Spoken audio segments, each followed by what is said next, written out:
King Louis IX was born on April 25, 1214, to Louis VIII and Blanche of Castile. His mother was half Spanish and half French.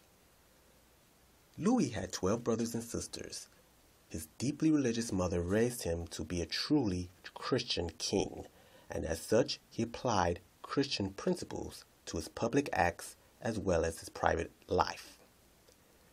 Louis was only 12 when he became king. His mother became regent until Louis could accept active rule at 21. Louis accepted his responsibilities as king with dedication and detachment.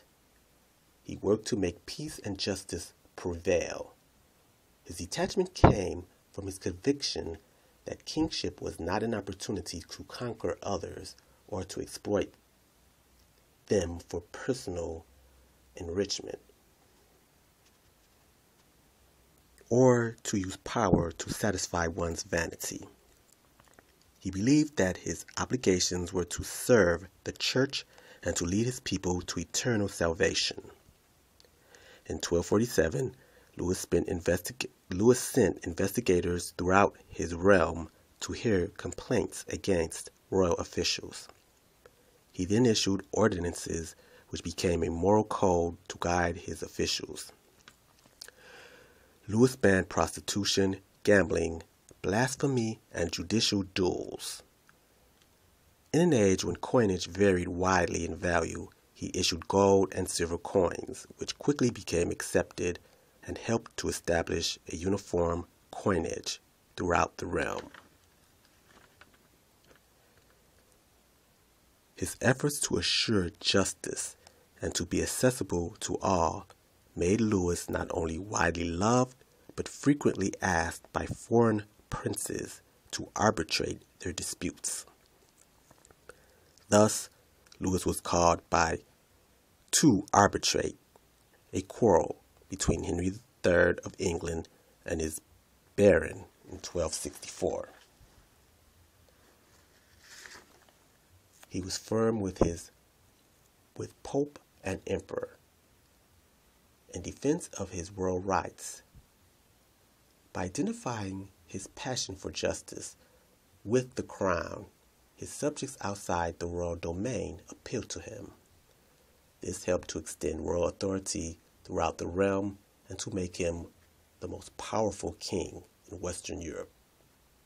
His charity was as widely known as his sense of justice, for he founded abbeys, convents, hospitals, and almshouses for the poor. His interest in art can be seen in his building of the beautiful Gothic Chapelle in Paris for the Crown of Thorns. Louis' foreign policy for peace with his neighbors enabled him to go on 2 crusades. After a serious illness in 1244, he decided to lead a crusade to recover Jerusalem. Divided by internal or foreign problems, other rulers did not participate. Louis's crusade was largely French, the best organized and financed of all crusades. His plan was to damage Egypt. The courageous king was one of the first off his ship to establish a beachhead. But he was persuaded by his brother Robert of Artius to head for Cairo rather than Alexandria, and his army of about 15,000 was trapped on the way at El Mansoura. Supplies coming up the Nile was cut off, and his army was weakened by death and sickness. Louis therefore had to fall back on Damietta. On the way, Louis and his army were captured and held for ransom. Once freed, Louis spent 4 years in Palestine, where he built fortifications and tried to salvage the kingdom of Jerusalem. He returned to France in 1254. The failure of the crusade prompted Louis to make another effort. The organized plan of going to Syria or Egypt was diverted to an attack on Tunisia by Louis's brother Charles of Anjou, king of Sicily, who had interest in Tenusia.